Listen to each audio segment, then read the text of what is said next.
Imagine you're at the airport trying to book a cab through a QR code pasted at a cab stand. You paid the fare in advance and waited, but the cab never came. Your money gone. Your data stolen. This isn't a rare story. Millions of people around the world have fallen victim to digital scams. And it's not just about fake cabs. Sometimes it's about a phone call from someone pretending to be a cop, a judge, or even a bank official. Each one a new trick to steal your information. But the biggest shock?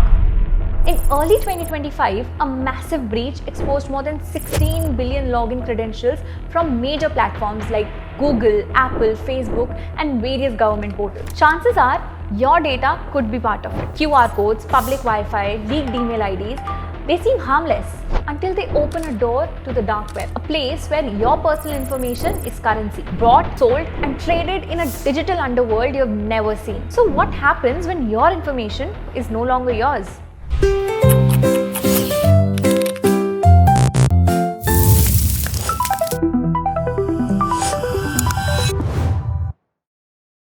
Welcome to 404 Explained, where we simplify the complex tech of tomorrow that others leave unexplained. So where does your data go? It's not like you can just Google my boss's email ID and password. In reality, it gets much darker than that. The dark web isn't a myth. It's as real as it can be. An anonymous part of the internet, invisible to search engines and accessible only through tools like the Tor browser. Here, stolen Gmail accounts go for just $60. Facebook logins, even cheaper. Your passwords, credit cards, bank logins, even your medical history are sold in bundles called fulls. One breach, like the LinkedIn hack in 2021, exposed data from over 700 million users. But it's not just theft. It's commodification. You're not just a user anymore, you're a product.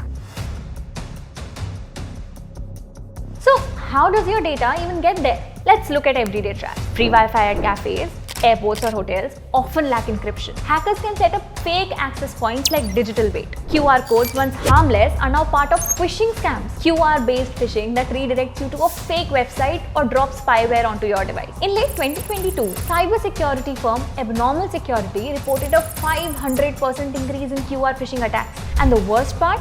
The attack surface is everywhere, from a sticker on a lamppost to your favorite cafe's Wi-Fi.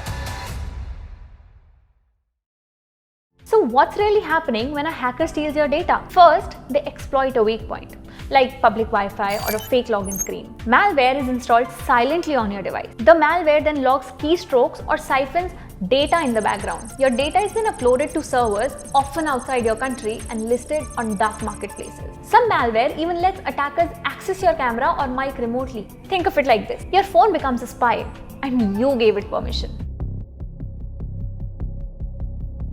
You've logged your social media tight.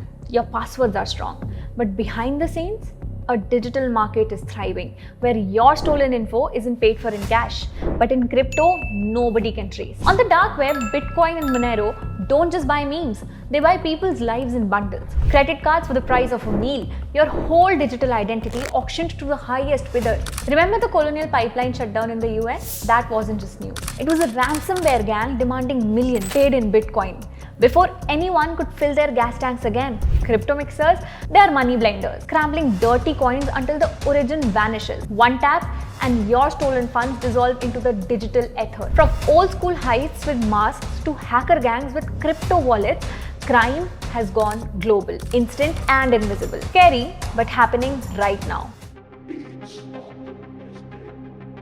Pause for a moment. Imagine getting a call from your boss. The voice is perfect, the timing right, but it's not your boss. It's an AI-powered deepfake hustling $25 million from a live Hong Kong office. Phishing isn't mass spam anymore. It's AI-crafted, personalized to your habits and contacts. Hackers aren't lone wolves. They're algorithms on autopilot, striking faster than IT can react. And with malware as a service rented like Netflix, anyone can launch an attack. Remember 2017? The WannaCry ransomware outbreak hit over 150 countries. Hospitals in the UK's National Health Service had to cancel surgeries, patients were turned away, and doctors couldn't access crucial records, all because hackers seized control, demanding ransom to unlock systems. Today's gang like Revil and DarkSide go further.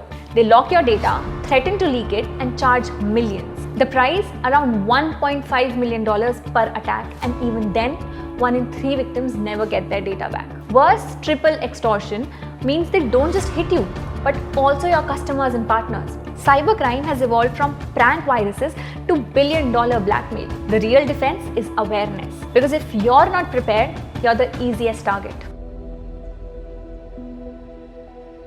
This isn't just about malware, it's about morality.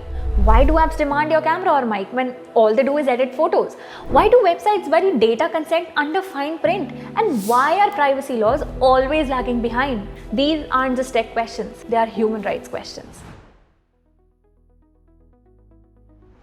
In Q1 of 2024, India saw 65,000 cybercrime cases, a new victim every 2 minutes. I mean, you watch a couple of reels and somewhere someone's already been hacked. So what can you do to stay safe? First, use a VPN on public Wi-Fi. Second, don't scan QR codes from unknown sources. Even on restaurant tables, ask the staff first. Third, use strong, unique passwords and enable 2FA. Fourth, check if your data has been breached. And fifth, keep your OS and antivirus updated. These practices are your best armor. The data economy runs on trade-offs. Convenience versus control, access versus risk, but cybersecurity isn't just about firewalls anymore. It's about awareness. If you've ever downloaded a free app, joined a public Wi-Fi, or clicked a link without thinking, you've played the game. The real question is, are you ready to play it safe? Cybersecurity is changing faster than ever, and the need for smart defenders has never been greater. Whether it's ethical hackers thinking like criminals or analysts safeguarding critical systems, this field offers careers that truly matter. If you want to join this vital fight against cybercrime, building skills in cybersecurity and data privacy is key. Programs like NIIT Cybersecurity with Gen AI Advanced program equip you with the tools to thrive in this fast-moving world. Link in description. Because the future won't just be written in code. It will be protected by those who know how to secure it. Algorithms may trade your data, but it's ideas that will protect your privacy. Tell us in the comments, what's one cybersecurity habit you'd never give up? And if you found this episode valuable, don't forget to like, share, and subscribe to 404 Explained, where we decode future tech in a way that just makes sense.